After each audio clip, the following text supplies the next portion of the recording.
Jung a fait une découverte étonnante en 1921. Une découverte que les neurosciences n'ont confirmée que récemment.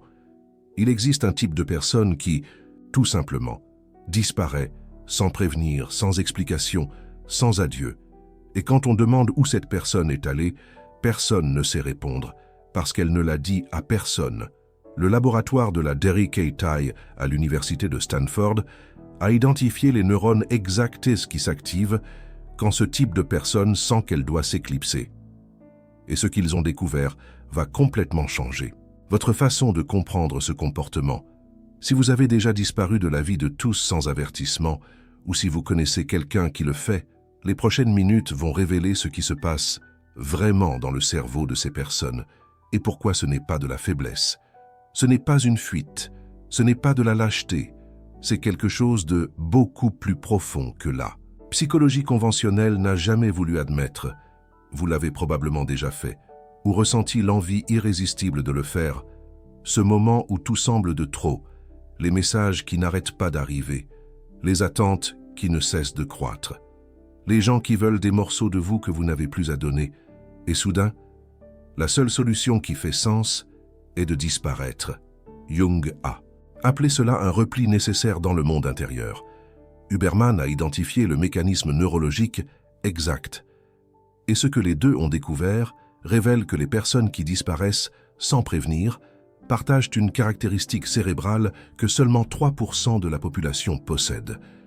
Mais avant que je vous dise quelle est cette caractéristique, j'ai besoin que vous compreniez quelque chose qui va à l'encontre de tout ce qu'on vous a enseigné sur le comportement social. La société vous a dit que disparaître est mal, que c'est un manque de considération, que c'est de l'immaturité, que les personnes responsables préviennent, expliquent, demandent la permission. Mais les neurosciences de 2024 ont prouvé que pour certains types de cerveau, disparaître n'est pas un choix. C'est une nécessité biologique. La Derry Keitai a passé des années à étudier ce qu'elle appelle les neurones de la solitude dans le noyau dorsal du raphé. Ces neurones sont dopaminergiques, mais avec une particularité. Chez les personnes normales, ils s'activent quand il y a un manque de connexion sociale, créant un inconfort qui pousse la personne à retourner vers le groupe, mais chez environ 3% de la population, ces neurones fonctionnent de manière inversée.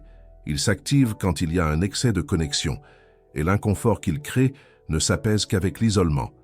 Jung a décrit ce phénomène 70 ans avant que les neurosciences ne le confirment. Dans son livre « Type psychologique » de 1921, il a cartographié un type de personnalité qu'il a appelé l'introverti intuitif. Selon Jung, cette personne vit principalement dans son monde intérieur. Le monde extérieur existe, mais comme quelque chose de secondaire, presque comme une interférence. Et quand ce monde extérieur devient trop intense, la seule façon de maintenir sa santé mentale est de se retirer complètement. Tu te souviens de cette fois où tu as disparu et tout le monde s'est inquiété. Tu n'étais pas en colère, tu n'étais pas déprimé, tu ne punissais personne.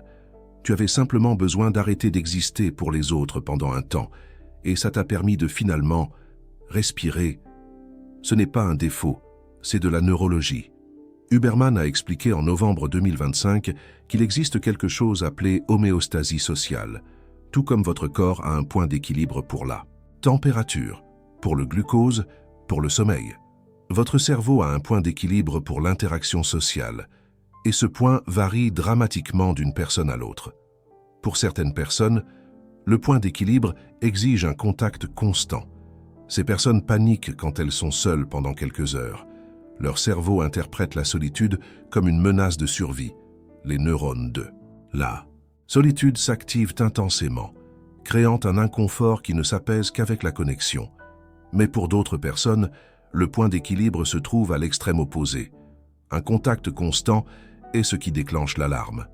La présence de nombreuses personnes pendant une période prolongée draine quelque chose de fondamental, et le cerveau, essayant de protéger cette ressource précieuse, commence à créer une urgence d'échapper. Ces personnes disparaissent parce que leur cerveau essaie de les sauver. Jung est allé plus loin.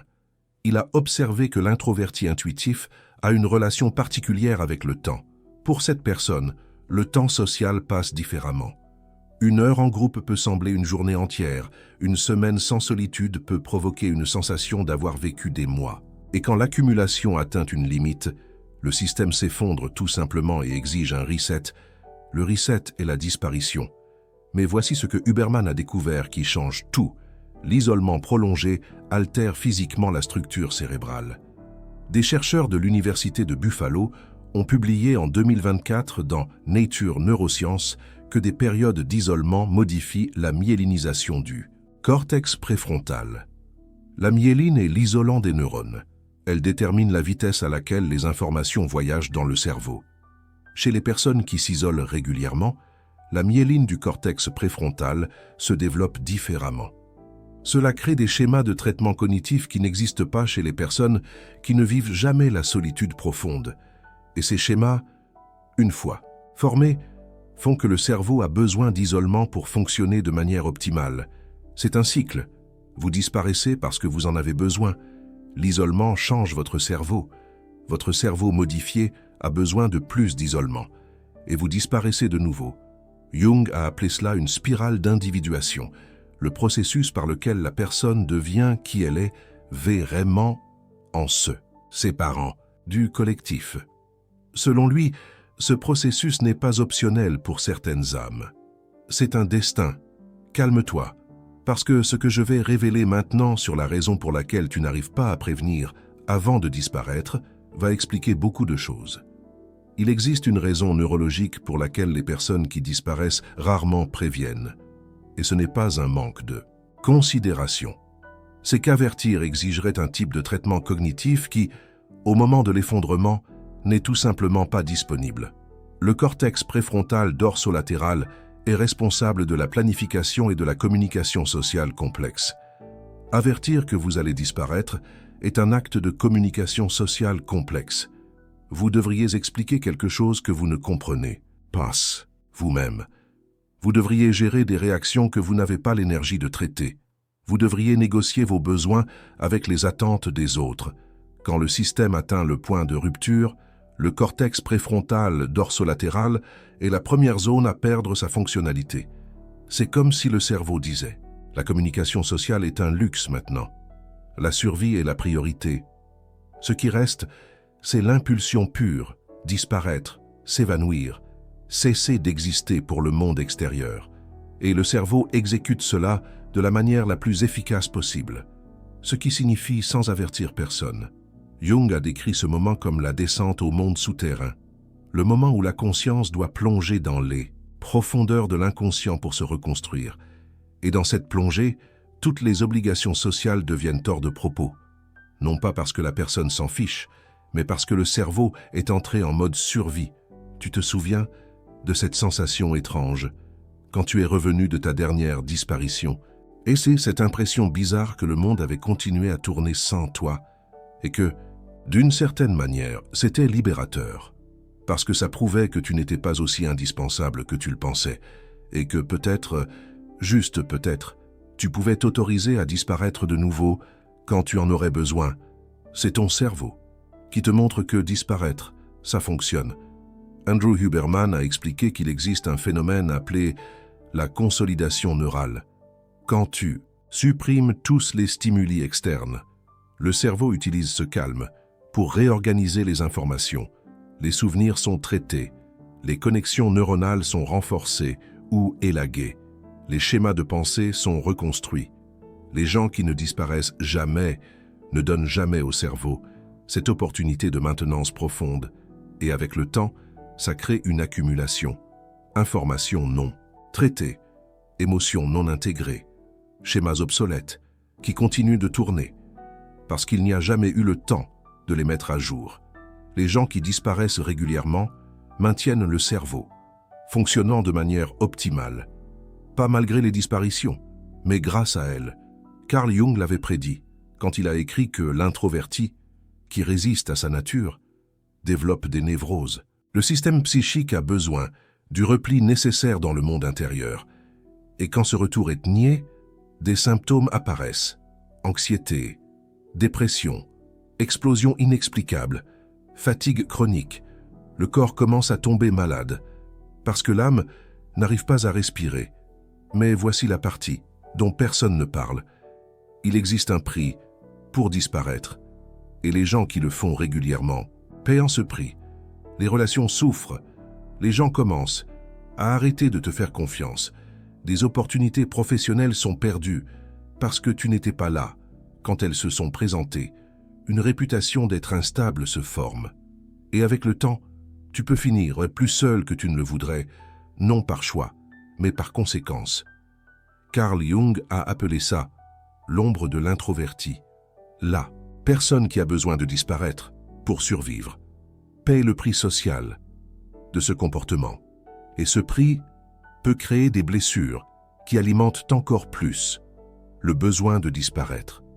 Une spirale qui, sans conscience, peut devenir destructive. Andrew Huberman offre une perspective pratique. Selon lui, le problème n'est pas de disparaître.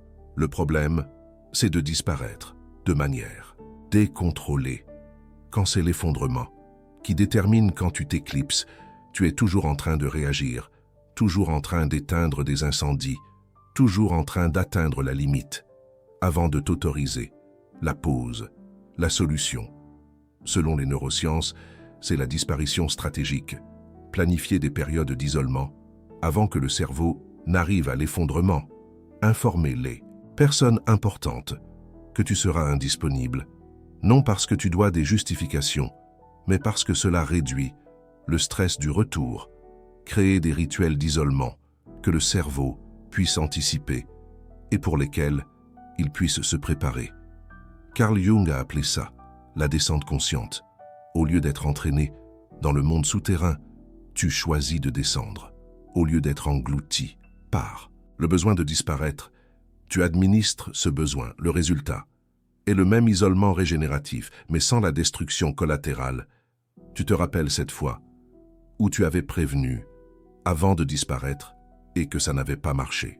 Tu avais expliqué que tu avais besoin d'un temps, et malgré tout, les gens n'avaient pas compris. Ils envoyaient des messages, ils appelaient, ils débarquaient chez toi. Et ce qui aurait dû être du repos s'était transformé en une bataille supplémentaire. Cela arrive parce que la plupart des gens ne comprennent pas ce que je suis en train de t'expliquer maintenant. Pour eux, la solitude est un problème. L'isolement est une fuite. Disparaître est un rejet.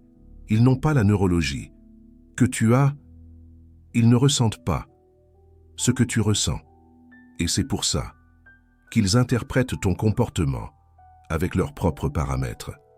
Carl Jung disait que l'introverti est mal compris parce qu'il parle une langue, que la plupart ne peuvent pas décoder. Ses besoins paraissent étranges, ses comportements paraissent faux, et toute tentative d'expliquer se heurte à des murs d'incompréhension.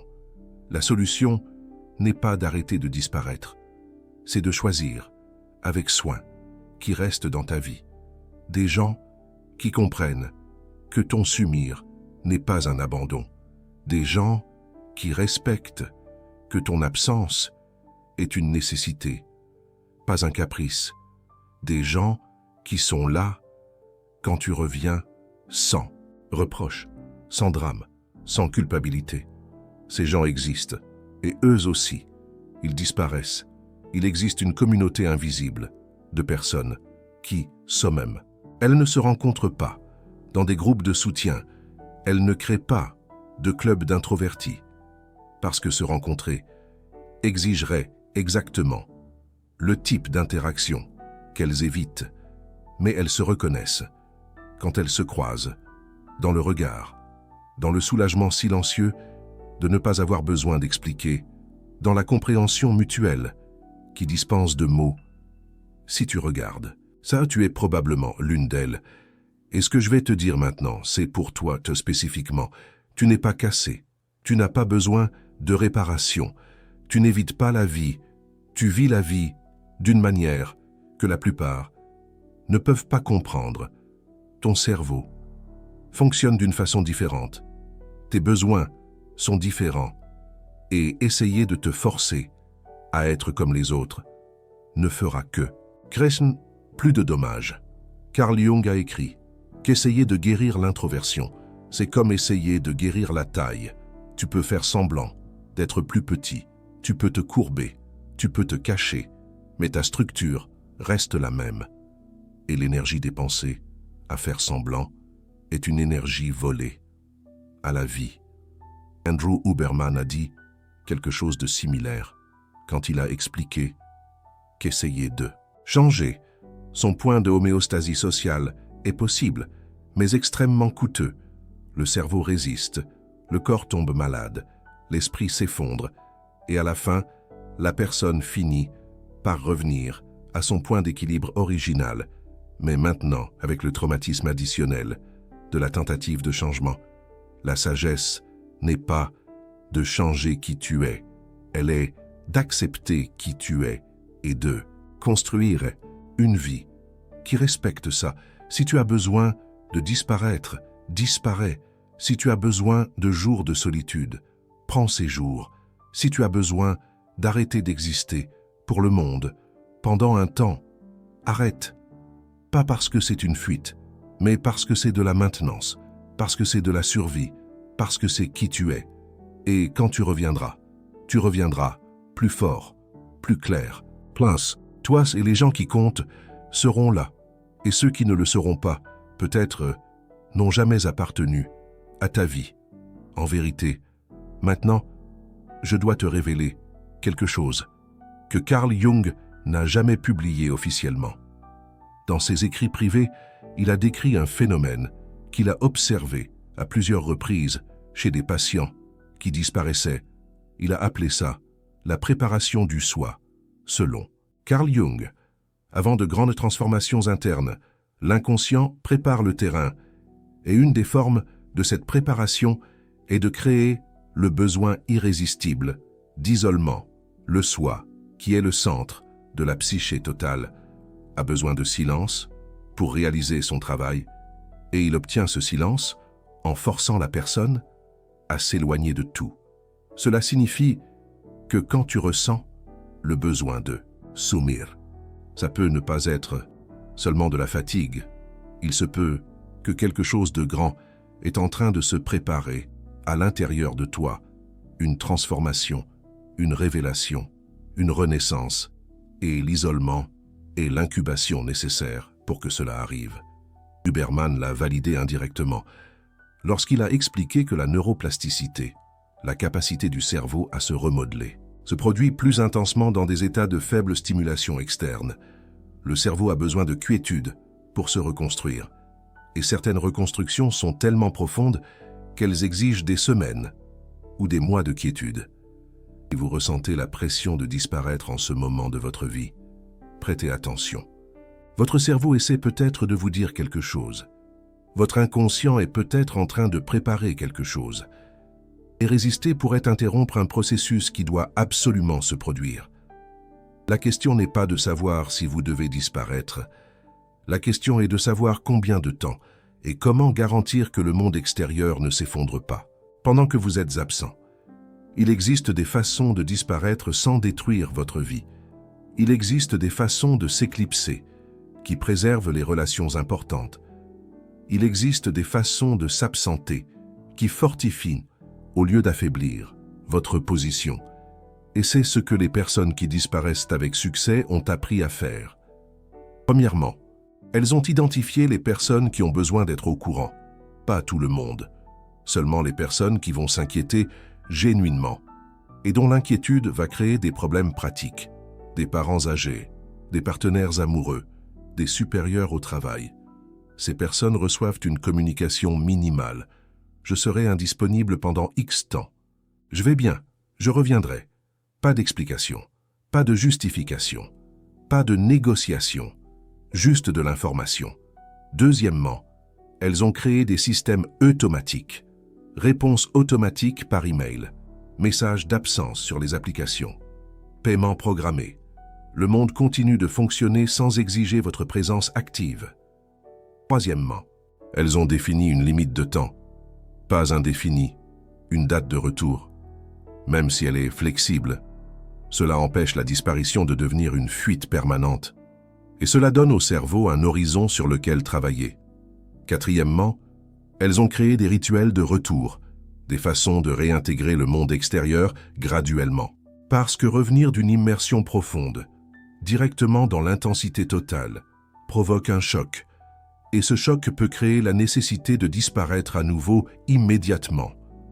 Les personnes qui disparaissent avec sagesse construisent une vie qui accommode leur nature. Elles choisissent des carrières qui permettent de la flexibilité.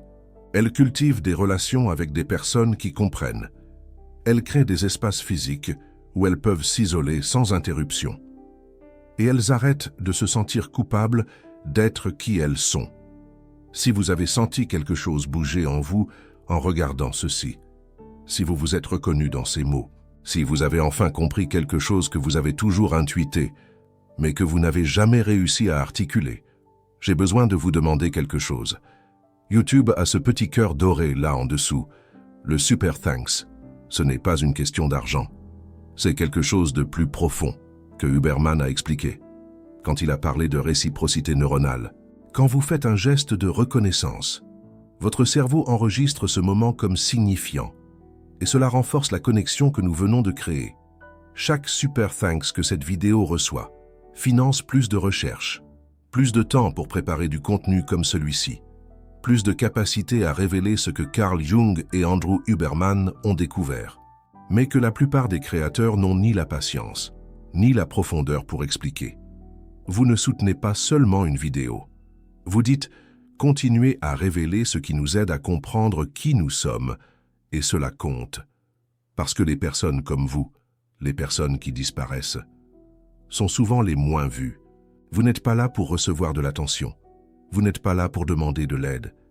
Vous êtes quelque part, seul, en train d'essayer de vous reconstruire. Et je veux que vous sachiez que quelqu'un voit, quelqu'un comprend, et quelqu'un crée du contenu pour vous. Maintenant, avant de terminer, je dois vous parler du phénomène que Carl Jung appelait le retour. Toute personne qui disparaît finit par revenir. Même celles qui pensent que cette fois-ci, elles ne reviendront pas. Le retour est inévitable, parce que nous sommes des êtres sociaux. Même les plus introvertis d'entre nous, la solitude régénère, mais ne remplace pas la connexion permanemment. Ce qui importe, c'est comment vous revenez. Vous pouvez revenir honteux, en vous excusant d'avoir disparu, en vous expliquant excessivement, en promettant que cela ne se reproduira plus. Et ce type de retour garantit que vous vous sentirez coupable la prochaine fois que vous aurez besoin de disparaître. Et la culpabilité va retarder la disparition, jusqu'à ce que l'effondrement soit inévitable, où vous pouvez revenir avec souveraineté, en reconnaissant que vous avez disparu parce que vous en aviez besoin, sans excuses excessives, sans promesses impossibles, en disant simplement « j'avais besoin d'un temps, et maintenant je suis de retour ». Les personnes qui vous comprennent vont accepter cela. Les personnes qui ne comprennent pas vont s'offenser, et leur réaction va vous montrer qui appartient à votre vie. Carl Jung a dit que l'introverti qui s'excuse de sa nature se trahit lui-même. Vous ne devez pas d'excuses pour avoir besoin de ce dont vous avez besoin. Vous devez seulement une communication suffisante pour éviter des dommages inutiles. Rien de plus. Andrew Huberman a ajouté que la façon dont vous revenez affecte votre cerveau. Si vous revenez avec honte, votre cerveau associe l'isolement à une émotion négative. Et la prochaine fois, il résistera plus à la disparition, même quand elle sera nécessaire. Mais si vous revenez avec neutralité, ou même avec fierté, votre cerveau apprend que disparaître est SR. Et cela rend les futures disparitions plus faciles et moins traumatiques. Le but est d'arriver à un point où disparaître est aussi normal que dormir. Quelque chose que vous faites régulièrement. Quelque chose que les personnes dans votre vie attendent et respectent. Quelque chose qui ne cause pas de drame, ne cause pas de culpabilité, ne cause pas de crise. C'est possible. Mais cela exige que vous arrêtiez de vous traiter comme un problème. Vous n'êtes pas un problème. Vous êtes une solution. Vous avez trouvé une façon de rester sain dans un monde qui exige constamment plus que la plupart des cerveaux ne peuvent donner. Vous avez développé une stratégie de survie qui fonctionne. Et maintenant, avec la compréhension que cette vidéo vous a donnée, vous pouvez raffiner cette stratégie. Disparaissez quand vous en avez besoin, revenez quand vous êtes prêt. et construisez une vie qui honore qui vous êtes vraiment. Carl Jung a terminé Type psychologique avec une réflexion sur la façon dont différents types de personnes ne vont jamais se comprendre complètement. L'extraverti verra l'introverti comme malade, l'introverti verra l'extraverti comme superficiel, et les deux auront tort, parce qu'aucun type n'est meilleur ou pire, juste différent. Le monde a besoin de personnes qui disparaissent. Il a besoin de personnes qui plongent profondément. Il a besoin de personnes qui reviennent avec des insights que seul le silence profond peut révéler. Vous êtes l'une de ces personnes. Et maintenant, vous le savez, si vous avez déjà disparu sans prévenir. Écrivez dans les commentaires combien de temps vous êtes resté absent. Des jours, des semaines, des mois. Voyons combien d'entre nous partagent ce schéma. Parce que chaque commentaire est la preuve que vous n'êtes pas seul dans ce cas. Et parfois, savoir que d'autres comprennent est tout ce dont nous avons besoin pour continuer.